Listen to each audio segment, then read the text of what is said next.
in football, what we really care about is, well, are we going to win the next game? That's what everybody cares about. That's what the fans are going to talk about, at the end of their day. We went through a process changing some of the football operations. So we brought in a great guy called Scott Munn to oversee all of football. We changed who the technical director is. We also changed the head of the academy. The benefits of that are long-term. We want these people to be in place for a long period of time, but you don't necessarily going to see it in the first 24 hours. And on the business side, some of the developments that we've made and some of the investments that we make, those payoffs are also incredibly long-term. Now, our plan is to take all of the profits that we make and put it into the team, but we won't know if those decisions are good. Jonathan, thank you so much for joining us. We've been looking forward to making this one happen. Thank you very much for having me. Hopefully we're going to have a great discussion about sport. I'm a big fan of both of your shows, and so thank you very much. I think we'll have a great fun time. It is going to be amazing, but I just want to start on, how does one become a board member at Tottenham? What did that process look like? So I was born in North London and have been a fan my entire life since I was 4 years old. And when I fell in love with football, one of my family members said, you should support the team closest to where you were born, and that's Tottenham, and it's always been my club. And I think people used to make fun of me when I was at college for having pictures of players on my walls, and I hadn't properly grown up. And so I've always followed the club and always loved the club. And I got to know the chairman, Daniel Levy, maybe about 10 years ago, because in the early days of ENIC, which is a company that he started, he was investing in some technology companies. At the time, Daniel was going through the process of building the stadium. And he would occasionally reach out to talk about some partnership that they were doing, or if maybe there was somebody I knew within the technology industry. And then he would invite me to games when I was back in London, because I spent 20 years in San Francisco. So we got to know each other, and we sort of see eye to eye on business things. And then during the pandemic, thankfully that feels like a long time ago, he called, and there was a topic that he wanted to discuss. And we stayed on the phone for a couple of hours. And at the end of it, he said, well, look, we've gone through a 10-year journey at Spurs building the stadium. And now we need to think about how we take the whole club forward for the next 10 years. And, would you like to be part of that, because I need somebody who can really help sort of counsel me through it as an independent director. So that's how it happened. In the announcement, when you got the position, he highlighted your experience in technology and investment as particularly appealing. Why do you think that's important on a football board today? I think it's really important. So it's many years ago that Mark Andreessen said software was eating the world, and 2012. Yeah, it's a ways away. And I think if you think that technology isn't impacting your industry, then you're wrong. And then technology has impacted not just how we communicate, how we order food, how we travel, just every possible aspect of our lives, and it definitely impacts sports. And I've been lucky enough in my career to be involved with really great technology companies, and so we've seen what that journey looks like. But we've also seen what it looks like to invest for the long term, which if you're going to be successful in tech, you have to do. I think Daniel saw some overlaps there between, this sort of seeing what the future might look like, investing for the long term, and then where Spurs were and are at the time, which is thinking about trying to digitize the whole business. Because that's a very, very long journey, and hopefully that's something I can add to Spurs. I think Daniel is one of the best entrepreneurs I've ever worked with. What makes him so special? He is an incredibly good listener, which is probably something that maybe is a surprise to some people. A brilliant listener. He has a very long-term perspective, and the best founders I've ever worked with are ones who really have something in the long term that they want to try and achieve, and they're okay taking the ups and downs and the slings and arrows and the criticism and all the rest of it along the way. And so if you're involved with football, you have to have a thick skin, and he has a thick skin.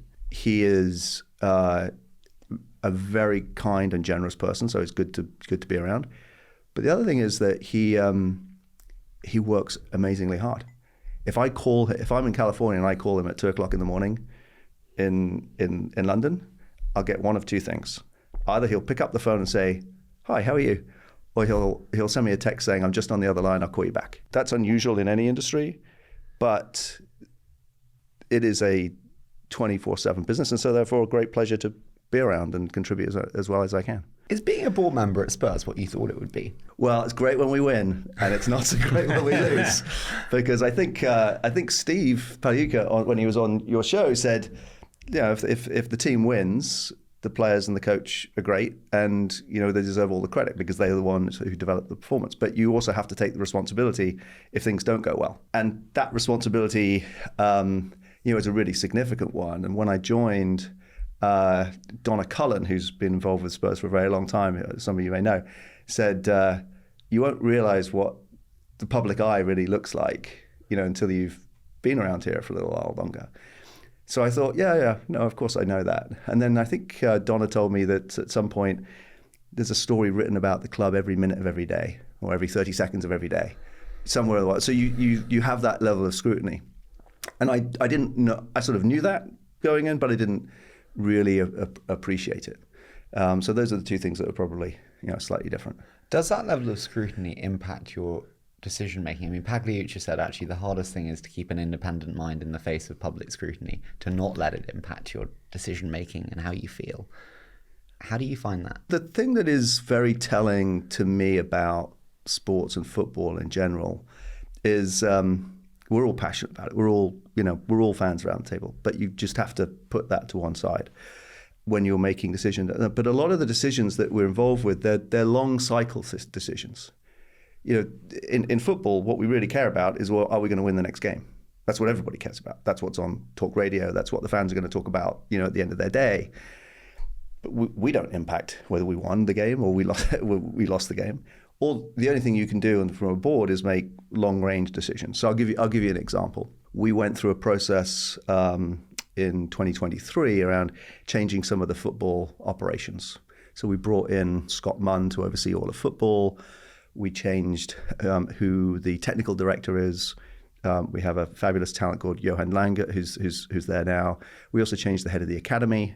The public obviously focused on the change of the coach, but there was a lot of other changes that happened, throughout football operations.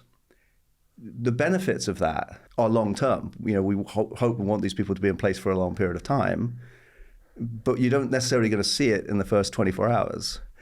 And on the business side, and we'll talk about this, I'm sure, in some detail, some of the developments that we've made and some of the investments that we make, those payoffs are also incredibly long term. Now, our plan is to take all of the profits that we make and put it into the team, but we won't know if those decisions are good. And yet, the short-term bell is always ringing, which is, we're going to win the next game. And you have to try and divorce the two and make good decisions that you think are going to be long-term beneficial. So in a board meeting, what is the balance between the two? What is performance conversation and what is long-term strategy and business? The strategy and we've been very public about this, the strategy that we're pursuing is a very clear one. And that strategy is to succeed on the pitch with both men's and women's teams, but to build a long-term sustainable business. And so it's an incredibly competitive league, which is great. That's what we all love.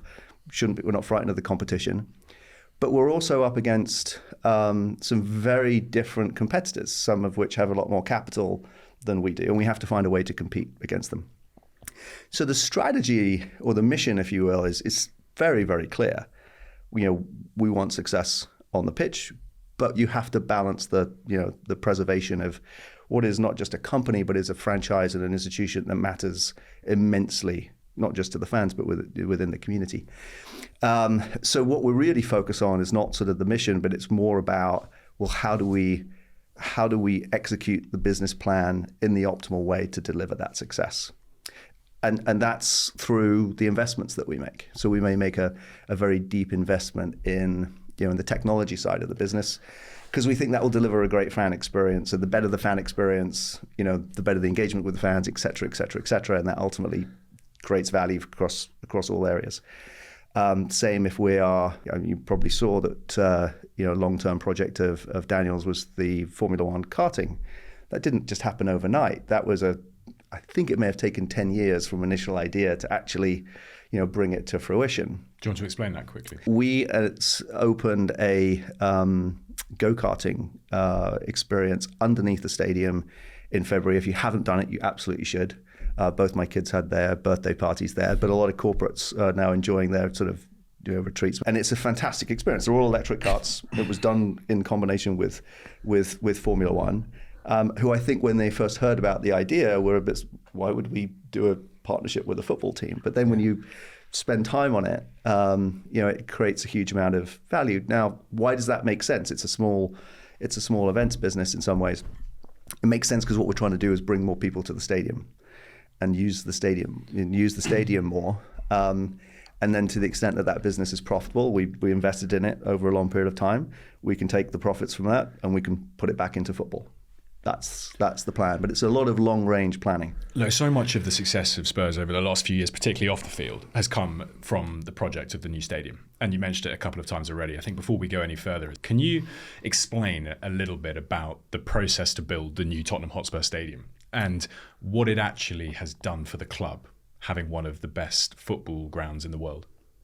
So we like to think it's the best, we'll take one of the best. But I'm very happy to talk about the new stadium because I had no part in it. So if I sound immodest, it's because it's literally had nothing to do with me whatsoever. Because I joined in 2020 and the stadium was already open. But it was another sort of long-range project and plan that Daniel, Donna, and Matthew, who are the senior most experienced members of the executive team, had. Our old stadium, which was fantastic. I mean, everybody loved the atmosphere in White Hart Lane, but it only held 36,000. And when you have Manchester United, Old Trafford holds 75,000. Arsenal had opened their new stadium, which holds around about 60,000. They opened that in 2006, something like that. So we had dropped behind. And so, when you think about, back to my earlier question, how do you compete against clubs that have more capital? The stadium is one of those essential pieces. I will get this precisely wrong, but directionally correct. I think there were over 90 separate properties in the local area that had to be purchased in order to create the space for the new stadium, because the new stadium is vast compared to the old stadium. It was on the same plot, but it was just shifted, right? Yes, so if you go underneath the amazing South Stand, the centre circle of White Hart Lane is actually right underneath two of the very big stanchions that hold up the South Stand. And actually one of the things that the team did was they crushed up a lot of the stadium, the old of White Hart Lane, and it's the floor of large parts of the stadium. And there are pieces of old White Hart Lane, so when the fans go to the new stadium, it was obviously, in some ways, it's a very emotional day to knock down the old stadium, but there's still pieces of it that remain in the new experience. So with the new stadium, we've got a much larger capacity crowd. People come to the stadium much earlier. So instead of hanging out in the local pubs and then going over to the stadium 5 minutes before, there's now a wonderful set of experiences inside the stadium. So we're able to capture the meal that they want to have, the beer they want to have with their friends, very competitive prices much earlier in their experience. We were also able to, and I think this was one of the brilliant innovations of the team, was that they, from day one, built it to be multi-purpose. So if you think about a football stadium, 19 home games, hopefully you get deep into, cup competitions, but maybe it's 25 to 28 home games a season, 365 days a year. You're not using the stadium very much, really. So can you use it more frequently? And that was sort of part of the inspiration for the stadium. And so in a piece of, if you haven't watched it on YouTube, there's an amazing sort of documentary around how the engineering of the stadium works, where the football pitch splits into three, rolls underneath the South Stand. It's kept alive with some sprinklers and some lights. And then underneath that is a purpose-built NFL pitch. On the west stand of the stadium is the football changing rooms, and you can go and you can see where Heung-min Son hangs his shirt. But on the other side of the stadium is a purpose-built NFL locker room, which is dramatically bigger and has some of the largest bathrooms imaginable, because you need some very large men in lots of kit to be able to go inside a cubicle. And you sort of, why is it this big? Well, that's why it's that big. But it was sort of purpose-built, this purpose-built media center. And that was before having the deal with the NFL, but it was always with the inspiration that if we build something really special, If you go to those games, they're quite amazing. We have 2 regular season games at the official home of the NFL in the UK now.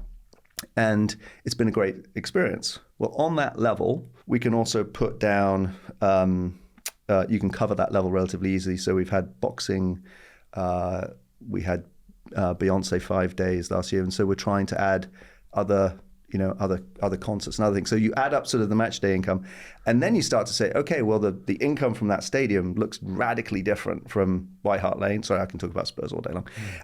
And so that's more that we can invest back into the teams. What's match day income from tickets, like average? I have no idea. Is it like 2 million, 5 million, 10 million? From tickets? Yeah. So if you think about our match day income, I think I'm right in saying, but that somebody will... Directionally right. Directionally, I think that between us and Manchester United, we're number 1 and 2 for match day income. And I think sort of average match day income is between 4 and 5 million a game, which is more than double what it would have been at White Hart Lane. Okay, so 4 to 5 million a game. How much is the hospitality side, the beer, the meals pre-match, the experience side? Most of that will be tickets. And so one of the things that you try and do is you try and keep the value of the season tickets as low as you reasonably can, consistent with trying to keep investing in the team. And then if you look at the stadium, we have more premium seats than we have boxes. So the traditional sort of football stadium would have box everywhere. And actually, there are people who really want to have a box, but a lot of people... There's a greater demand for a seat that's at a higher price, but maybe it comes with some hospitality, et cetera, but you can't afford a box, and nor do you want a box. And so that's one of the things that's in the stadium that I think is, also enhances the overall value. And people want to be outside. How does that differ? Well, in a home game, when Tottenham play, you own Tottenham. That's all yours. When you have, should we say, a third-party participant in there, whether it's NFL or Beyonce, how do the revenues shift when it comes down to what you take from those experiences? It depends. We are hosting the event for the NFL, but it is an NFL regular season game. So it is an experience that they rightly want to control. So for example, there is a home team. So one natural question you often get is, okay, well, if there's an NFL game at Spurs, like, who's the home team? There is a designated home team, and that home team gets to decide what cheers they have in between the various plays. So the NFL sort of controls a lot of the experience, if you will. The average football fan gets very concerned when clubs spend money away from the pitch. Stadiums obviously require a significant amount of income to build. How do you go about financing a project like that while ensuring that you can still allocate sufficiently to maintain a high level of performance on the pitch? It's a good question. I mean, I think you Matthew Collicott, I would say CFO because I'm too Americanized, but finance director, just did an amazing job on the financing of the stadium. So the stadium was financed through internally generated cash flow and also through debt. And the debt is on a very long-term basis. A lot of it held by pension funds and other institutions who are comfortable holding long-term debt. The stadium was built in a low interest rate environment. And that may be lucky, or because you got a fixed rate on that capital. We have a fixed rate on the vast majority of that. So the service costs of the debt and the long-term nature of the debt, it was an incredible financing package that it wouldn't be available today. It would be incredibly hard to build the stadium today for the cost that it was built. And so, we're very comfortable that we can service those costs. And then everything else is about trying to develop the revenue line of the business so that you can take the profit and put it into the teams. It's actually relatively straightforward.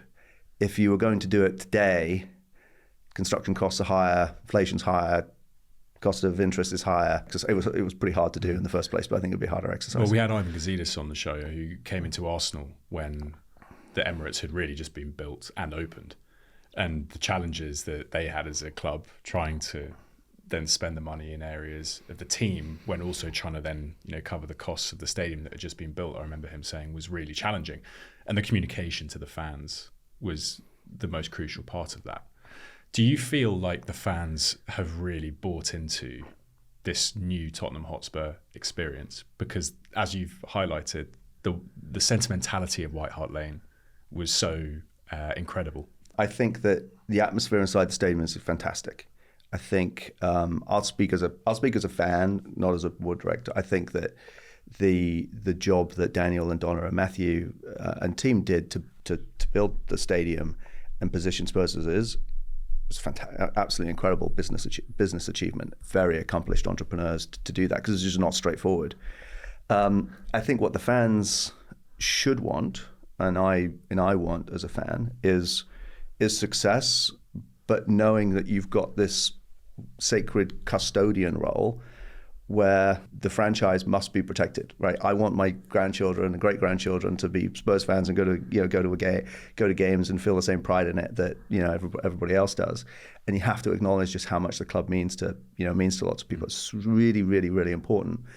So you try and balance those things. And there are football teams, without naming names, who have found themselves in financial difficulty.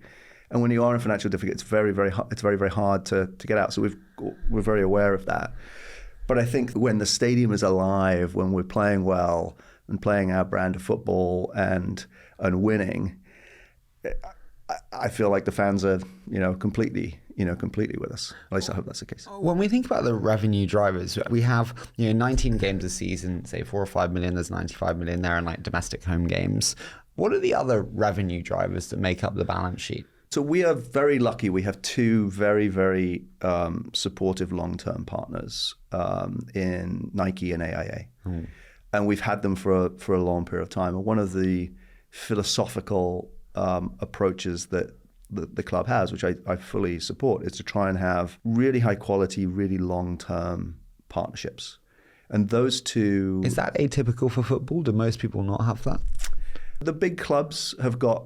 they've got their own sponsorships, and there's always, fierce competition, both from sponsors trying to, work with clubs, as well as clubs wanting to be with the best quality sponsors. We're not alone in that, but I think the tenure of those relationships is quite unusual. How long are yours? I think AIA has been our front of shirt partner for more than 10 years. Nike will end up being at least 10 years, and they're a very, very significant part, and they're a very significant part of most big clubs. It's not just Spurs. If you look at Arsenal, their shirt partner is Adidas. They've been a great partner to that club. It's important that it's part of long-term contracts because it allows you to plan. So back to sort of that short-term, long-term thing I was getting to. If you have long-term relationships, long-term partnerships, then you can really plan everything that you want to do around the team. But on the flip side of that, AIA become partner in 2012. Brand Spurs has developed significantly since then, helped by infrastructure, helped by performance. Do you have opportunities to then recognise an increase in the brand size of Spurs in those deals so that they can mark up to reflect success, or are you actually tied in to those initial terms that you signed 10 years ago? So the deal has been renewed a couple of times.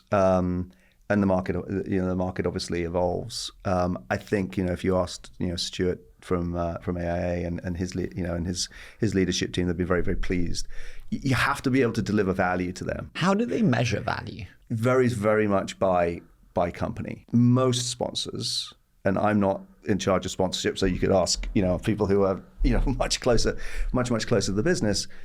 The first thing they care about is who they associate with and what that brand really stands for. The second thing they really care about is reach.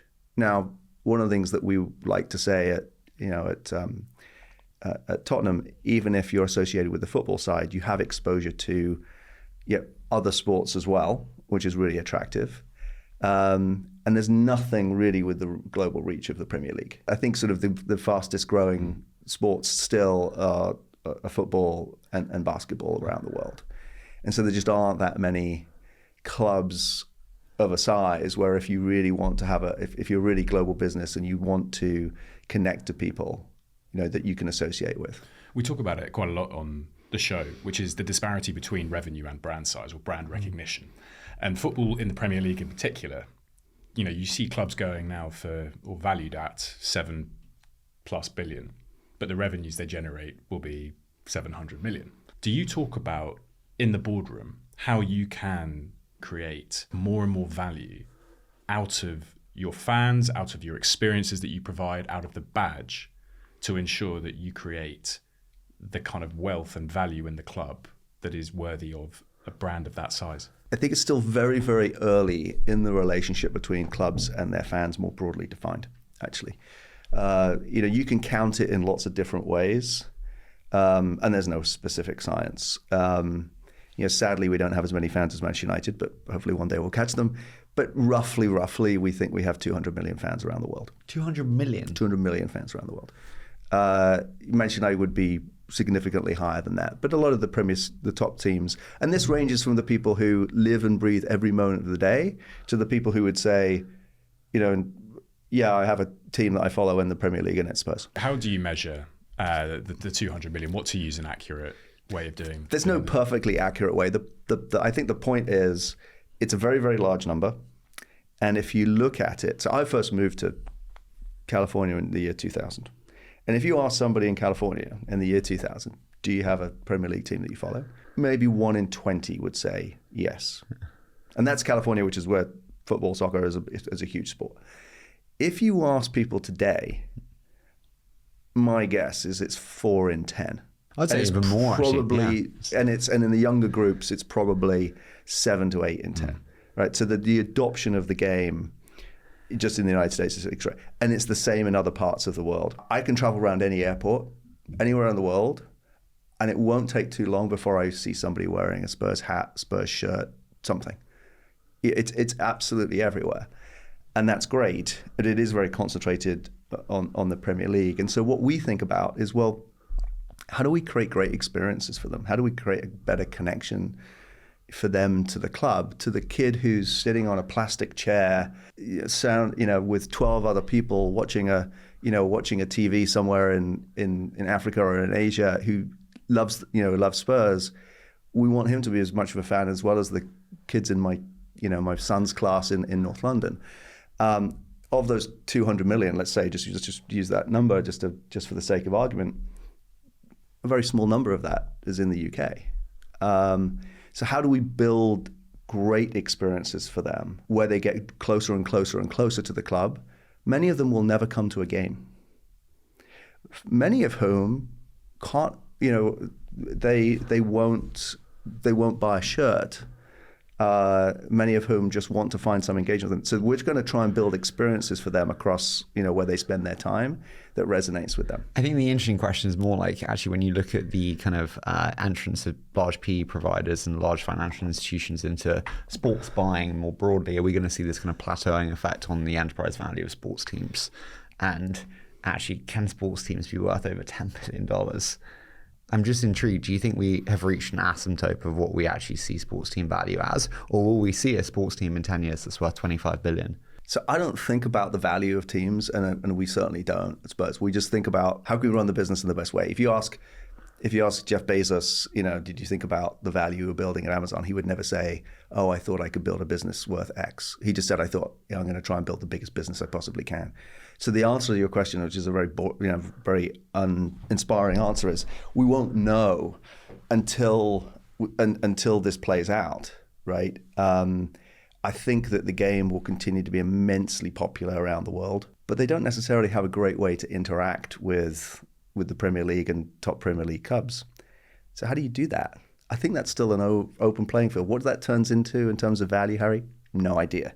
But I can tell you that sort of the customer acquisition cost of buying a fan in North London is very high. So, people have their team. It's not going to change. But the opportunity for what the world's game becomes, I think it should all be a function of entrepreneurship. Do you think strategically then about customer acquisition around the world? And that's why we do pre-season warm-ups in Malaysia, in Hong Kong, in you name it, because this is a way to acquire a customer base very deliberately that we maybe don't have. If you come to one of our games, you'll see there are a number of people who fly from South Korea, for obvious reasons. And we're a very popular club in South Korea. Not everybody can afford to get on a plane, come to London, and come to a game, as much as we'd love to have them.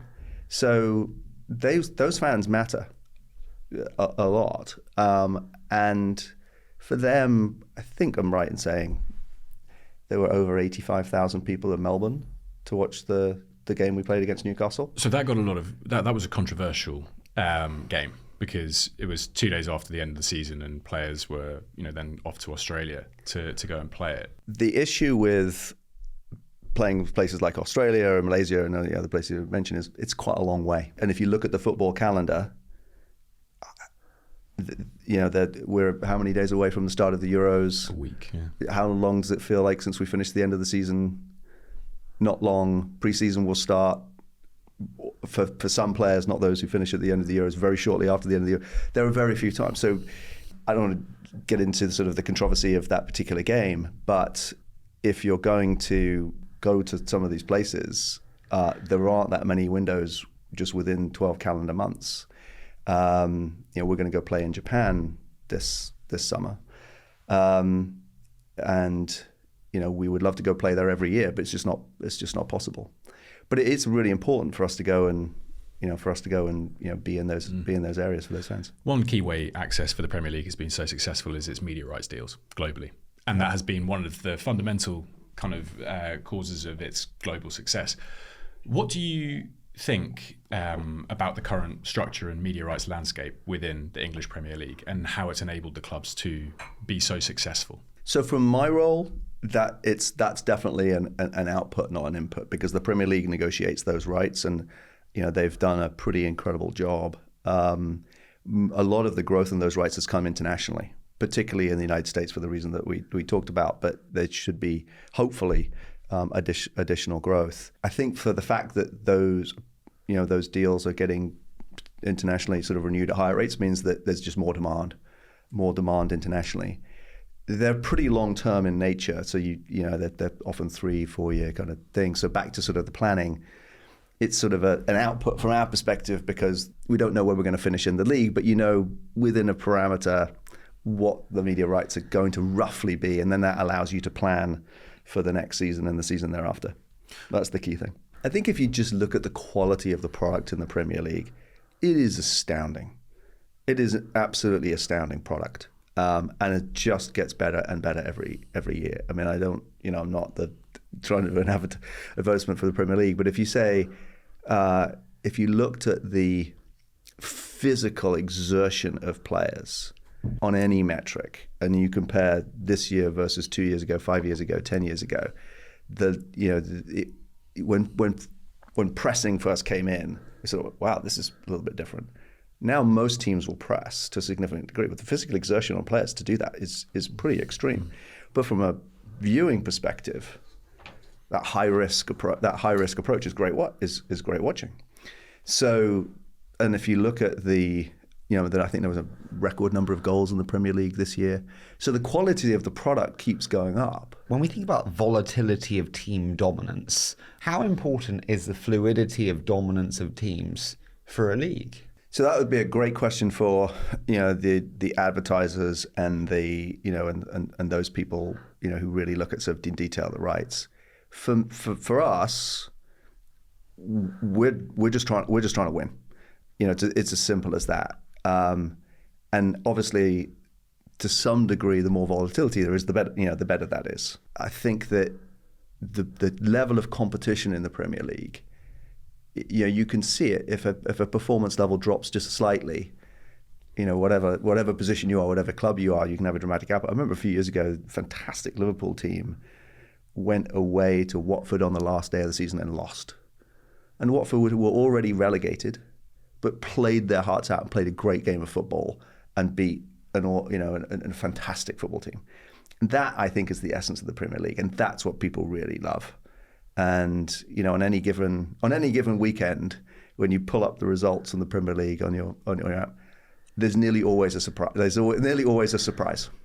And hopefully, from our perspective, not too many negative surprises. Do you worry about the TikTokification of sport and football in particular? I just look at kind of attention span shortening when you look at sport and soccer or football being the number one sport on TikTok. The rise of obviously Instagram Reels and YouTube Shorts. A question around, will we see a movement away from long form sports audience to short form sports media? Personal opinion. Not sure what you should ask Daniel and Donna this. I think it's going to be both. If you go and watch the live game, it's a really really special experience, and that will never go away.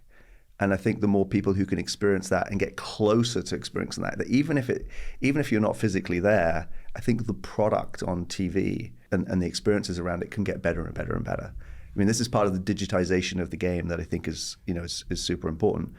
And if that means that there's still a huge amount of shorter form, particularly for fans who can't physically be there, or the time zone is dramatically different, that's great. I don't think it'll take away from the power and the beauty of the game. It's a great question, because it actually brings up structurally an interesting point around how you have created maybe jobs within the organization that didn't exist before because of technological advance. So do you now have a more developed media team, for example, that you have to hire for, because you have so many different channels and different types of content to produce to actually meet the needs and requirements of the fans? Yeah, absolutely.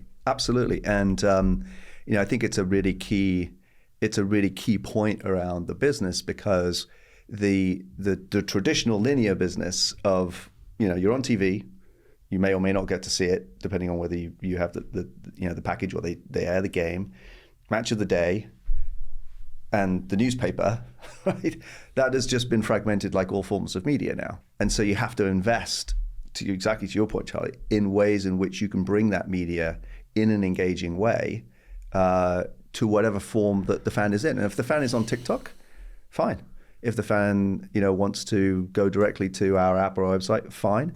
If the fan wants to watch a short clip, after that's also fine. For us, part of having the optimal digital strategy is saying, just put the fans first. Yeah. Put the fans first. Don't try and say what you must do, and then find where they are and find the ways that they can enjoy their club and the game. It goes back to Gazidis. Gazidis said, every sports team is a content business. And I think much more clubs need to be organized like content teams. And I don't think they are today. And I think that's a missing tool. I think that's totally right. And I think that the product on the field is further ahead, digital version of the product. And I think the clubs that can innovate and say, I can develop an experience and an engagement that people love in a way that they do it, and are going to really, really develop their fan bases, very dramatically. And that's why the answer to your question around, well, where does the value go, is I don't know, because I think the ones that can figure that out, those are the ones that are going to have really engaged fans, not just on Matchday. Yeah, I actually think it's great for the clubs. I think it's a very efficient customer acquisition tool that is much more global in nature. And actually, when you look at however many fans you can fit into a stadium, it depends on obviously a stadium, fine, but you get millions of views on a TikTok or on a YouTube reel or a short. You can only have so many fans in a stadium, and so it's like a democratization tool for access. It's great. Is this the type of stuff that you would talk about in a boardroom? Yeah, so we have, yeah, absolutely. I mean, we try and put the fan at the heart of the business and then build experiences around the fan. So we're very well known for those experiences that are at the stadium because they're so obvious, right? And so people come to the stadium and they love it and they're impressed and they like the go-karting. We've got sort of other things that we're working on. But if you put the fan at the heart of all experiences, then we absolutely talk about strategies in which we can develop those experiences, whether that's on a mobile device, whether that's in Indonesia, whether that's in Brazil, whether that, whatever time of day it is. We're constantly trying to figure out, what the optimal media strategy is. And that's evolving. Now, the content in football is somewhat fixed, but you can see just how fluid things are. And I think you have to sort of embrace that and embrace those new techniques. So we're constantly trying to figure out that and ways to invest in it, but with the fan at the center and how, what they're going to find engaging. What have you not done that you would really like to do? I think that we are yet to crack that magical journey from match day to the next match day. Because if you think about a fan's, and this is sort of the Holy Grail product, that I would love to see us build over a period of time, because everything gears up to a match day moment. if you're a fan going to the game, or you're going to watch the game, or you're just going to talk about it with your friends, or you're going to follow it on your phone, there's this sort of big crescendo moment. And then the results come in, and then there's a discussion about the game or what happened. And then days go by. You may get a press conference, you may get an injury update, you may get a few bits and pieces. The thing that I would love to see, but I wake up after I check that my family's, okay and, have breakfast, the first thing on my head is Spurs. And that's the last thing I think about after I've checked my family, okay, before I go to sleep. So the thing that that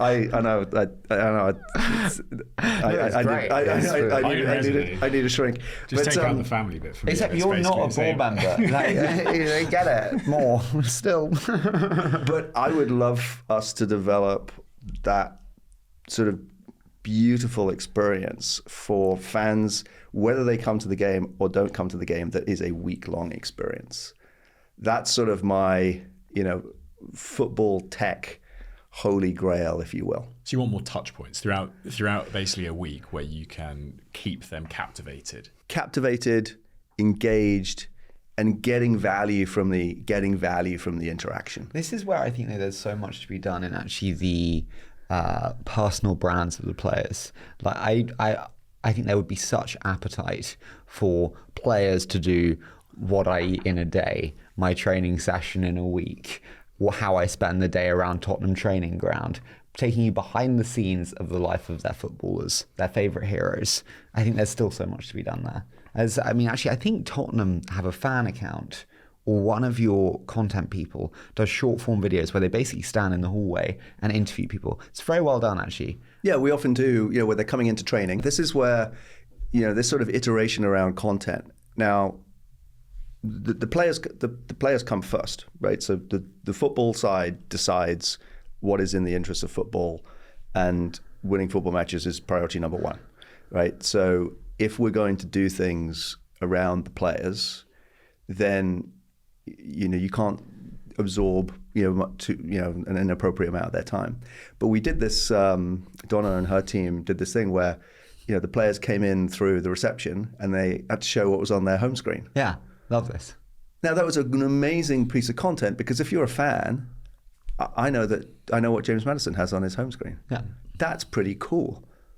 Didn't cost very much, but it's just an amazing insight and experience. And it took him, he smiles into the camera, it took him a few seconds. I remember watching one and it was like, who's the most famous person on your phone? And can you FaceTime them? And it was 2 minutes on the way in. Everyone's super happy to do it. It was great, but it was a really unique, cool bit of content. And I think there's still so much to be done there. Yeah, and I was impressed by that. And that's what I mean by sort of engagement from match day to non-match day, where, it's the day after the game. Obviously we've beaten Chelsea, and then you see the players coming into training. It was gratuitous, was what I had to try. But you get to see, you get to see the players in a way that's sort of authentic. Yeah. And I think that the word that I missed out in sort of my long ramble, and thank you for your patience, was authenticity. Because I think one of the things that's happened in consumer landscape over the last few years is that people really have gravitated towards authenticity. And as opposed to, much more sort of packaged things. If you can have 30 seconds of authentic engagement, with the club that you love, that's really important. One thing that I do think is challenging is you want to capture as much of the fan experience as possible, pre and post game, with the experience and with also the consumables, the hot dogs, the beers. That also flies in the face of ecosystem development, the local pubs, local restaurants that benefit from a game. I'm just intrigued how one balances, bluntly, profit optimization, but then also oh Christ, we have an ecosystem and a community environment that we have to develop too. So I'm glad you brought this up, because one of the things that is incredibly important to the board, and we talk about a lot, and really, really important to the management team, is the development of Tottenham in the area. It is a low-income area. There were riots as recently as 2012, which I think had a huge impact on everybody associated with the club. And we know we have an immense responsibility to the community, and we want to develop the community in a really positive way. And that takes up a lot of time. It takes up a lot of investment, but we really care. I'll give you an example. We have, it's public that we are planning to build a hotel, on the site of the stadium. It is in part to bring more people close to the stadium so that they come to more conferences, they use the go-karting, that develops the revenue line so we can put it into the team. But it also means that we can, put investment and create jobs in the local community. And that matters a huge amount, because if you look at sort of the level of investment that goes into Tottenham versus other areas of London, it's significantly low, and we think by order of magnitude we're the biggest investor in the area, and we're going to keep investing in the area. And part of the mission of the club is to see Tottenham develop. So we care about all aspects of the community, and if you spent time with the people who lead the foundation, that sort of community engagement is not just organizing some games for the local kids. It's really about trying to bring jobs and opportunities to the local area. And some clubs may not. Football clubs are incredibly important in that community, and I think we feel it perhaps more strongly than anyone, just because of the nature of where we are. It brings it around. I've been thinking about this, and you are crushing it as a business, and you've just become, I think, in the latest, kind of financials, you're generating the most of the clubs in London, more than Arsenal, more than Chelsea. It's a fantastic achievement when it comes down to the business side. How do you measure success? Because you're looking at it in the boardroom as a business, but you're not winning the Premier League yet. If you were in the boardroom, we are constantly pushing ourselves to do more and more and more. When you think about it, though, we have a fiduciary duty to our shareholders. It's not very well known, but we have tens of thousands of smaller shareholders who have, various size investments in the club. We used to be a public company, but we're still technically a public company, who own a reasonable, position in the club. We have responsibility to them. We have responsibility to our majority shareholders in the form of the family trusts. So we have to create value for them, just like any business. But then we have, the two other sort of twin objectives. One is to bring success on the field. Success on the field is the mission of the club. We're a football club, but also success on the field has, impact on fan growth and everything else. We're very aware of that. But the other side is we have an absolute duty to act as custodians. Like, the owners of the club own the club. The club belongs to the fans, and if you don't think that, you're sort of, I think you're in the wrong place. So the answer to your question is, it's endless. And if and when we win the Premier League, the next season will start and we'll just keep going. We never talk about saying, okay, we've got to hit X target and then we're done. And in fact, all the best businesses that I've ever spent time with, nobody thinks that way. Whatever milestone you hit is instantly in the rearview mirror. That's why it's really, really, really engaging. Is there any, and then we'll do a quick fire, but is there anything where when you review the decisions that you've made on the board that you think, with the benefit of hindsight, I would have done that differently? Oh, of course. I mean, when we were talking before, we started, I said I've made 10 mistakes this week, probably today. There are always things that What's the you most could do poignant better. one? The most poignant one in my head, I probably won't talk about here, except that the most important thing about the mistakes that you make is that you're very candid about it. And I think that the board and all the good boards that I'm associated with is we just talk very openly about whatever the mistake was, so that we can try and improve it. And usually there's an element of process. There's an element of a process that hasn't quite been nailed down, or something ends up being too rushed. But it's really important after the fact you go back and go, you know what, we didn't get that right, did we? So that I think is super important. And then just being, just having the intellectual honesty where people can say, yeah, that was my fault. Yeah, I messed that up. I think that's really, really important across all lines of business, and particularly in sport, where you do have that, back to where we started, that sort of short-term pressure of, everyone's focused on, can we win the next game, versus the long-term planning. And unless you really openly air the things that didn't go so well, you won't get better. What's one part of the world you'd like to build a stronger fan base in for the club? I think that by any estimates of the economy and size of Africa over the course of the next 15, 20 years, I think Africa will become one of the largest population centers. The population growth in Africa is huge. I think the love of the game is incredibly strong there. I think that we haven't penetrated as much as we could or should, or any club has, to be honest. I think it's part of the making the game global. You know, my wife's company is in Africa. We spent a lot of time there. I just think it's kind of an area where we really should spend time. Which club in Europe do you most respect and admire for how it's run as a business? I think Liverpool have done a really good job in some digital things. So some of their, back to what we were talking about, you know, some of the digital content, some of their short form digital content is really, really clever and really engaging. So sometimes, and obviously I'm not a Liverpool fan, but you have to have respect, you know, for your competition. Sometimes I say that's pretty well done. There are brilliant academies, not just in the Premier League, but, you know, teams developing players. So if you look at sort of the academy at Crystal Palace, for example, you know, they're doing amazing work in their community, you know, and developing players. That's really impressive. Do you study them and try and learn from them?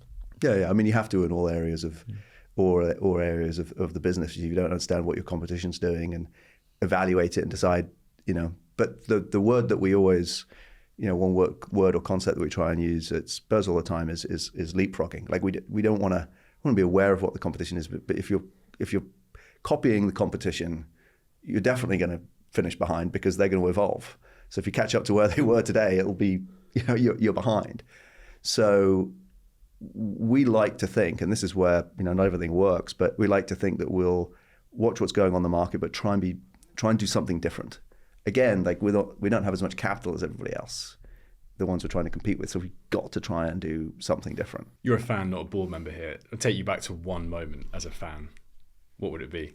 Oh, Gascoigne's goal in the FA Cup semi-final against Arsenal. I mean, I think I'd probably deafened myself, you know, in that single moment. I mean, that moment, and, you know, Lucas Moura's third goal at, you know, at Ajax. I mean, were you there? I was not there. I went to I wasn't involved in the club at the time.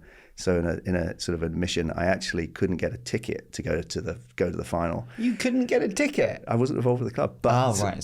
So I and I just moved back to London. I didn't have enough credit to get to the final, but I did get a ticket and sat in the Liverpool end.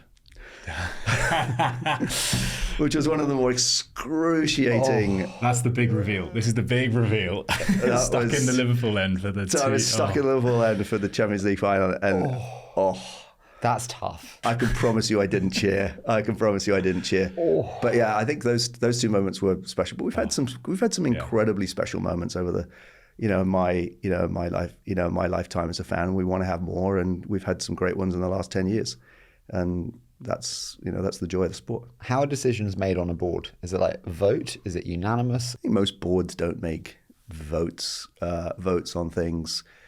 There's a discussion, and we sort of reach a conclusion. I mean, we reach a conclusion. We don't ever sort of mark things out of 10 or or sort of have votes, and we haven't needed to.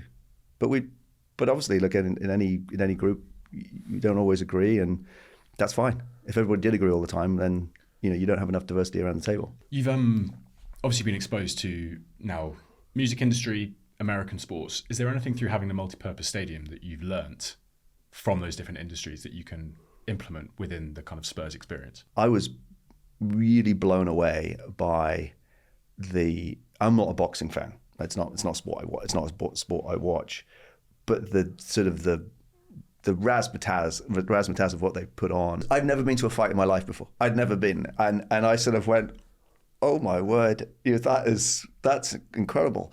I thought when Lady Gaga came and played at the stadium, I'm a fan. I think she's amazing. Yeah. But she came out, on this sort of retractable stage, and the stage came out and came right into the middle of the stadium, and she was just there with a piano, and she held everybody like that. And you sort of realize the showmanship and the quality of that particular artistry.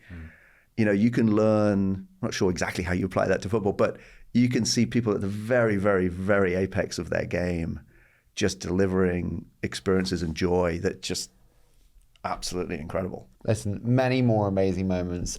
Thank you so much for agreeing to do this and for putting up with us peppering you with many different types of questions. But this has been fantastic. I feel fully peppered. Thank you Job very done. much for having me. It's been a total pleasure.